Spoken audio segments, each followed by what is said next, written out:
100 కోట్లకు మరో దావా వేస్తా, కొండా సురేఖ క్షమాపణ చెప్పినా తగ్గేదే లేదు, సమంతకు క్షమాపణలు చెప్తే సరిపోతుందా, మరి నా కుటుంబం సంగతి ఏమిటి, ఏం చేస్తారు, ఏమవుతుంది, రాజకీయంగా ఎంత దూరం పోతుందో చూడాలి.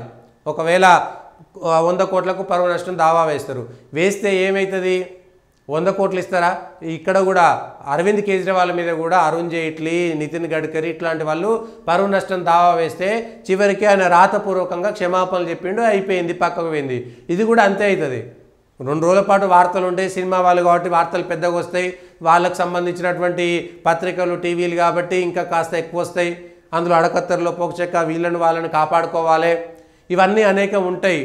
కానీ నాగార్జున మీద దాడి చేస్తున్నారా, నాగార్జునకు కాంగ్రెస్ అంటే కోపం ఎందుకు, కన్వెన్షన్ సెంటర్ కూడా అది నాగార్జునది కాబట్టి కూలగొట్టిరు, మిగిలిన వాళ్ళది కూలగొట్టలేదు, కాబట్టి నాగార్జునకు చంద్రబాబు నాయుడుకు పడదు కాబట్టి అక్కినేని ఫ్యామిలీ కాంగ్రెస్ తోటి మద్దతుగా ఉంటుంది. మరి కాంగ్రెస్కు మద్దతుగా ఉంటే కాంగ్రెస్కి ఎందుకు కోపం ఉంది అంటే చంద్రబాబు నాయుడుకి వీళ్ళకు పడదు కాబట్టి చంద్రబాబు నాయుడు చెప్పినందుకు అక్కినేని మీద కన్వెన్షన్ సెంటర్ మీద దాడి చేశారని ఇట్లా అనేకమైనటువంటి రూమర్లు అయితే ఉన్నాయి, అనేకమైనటువంటి మాటలు అయితే వచ్చినాయి. మరి దీన్ని ఏ విధంగా సమాధానం చెప్పుకుంటుందో లేదో కానీ మరి నాగార్జున ఎంత దూరం పోయినా చివరికి కోర్టులో మీరు తప్పు చేసిరని చెప్పినా కూడా కోర్టుకి ఎంత దూరం పోయినా కూడా గతంలో కేజ్రీవాల్కి సంబంధించినటువంటి ఉదాహరణలు ఉన్నాయి కాబట్టి మళ్ళీ రాతపూర్వకంగా నాగార్జున పైన మేము క్షమాపణ చెప్తున్నా, మాటలు వెనక్కి తీసుకుంటున్నా అంటే కథమైపోతుంది, అది అక్కడికే కథమైపోతుంది. ఏముంటుంది, ఆ క్షమాపణ ఇప్పుడే చెప్పేసుకుంటే లొల్లి పోతుంది, ఇంకేముండదు దానికి సంబంధించి.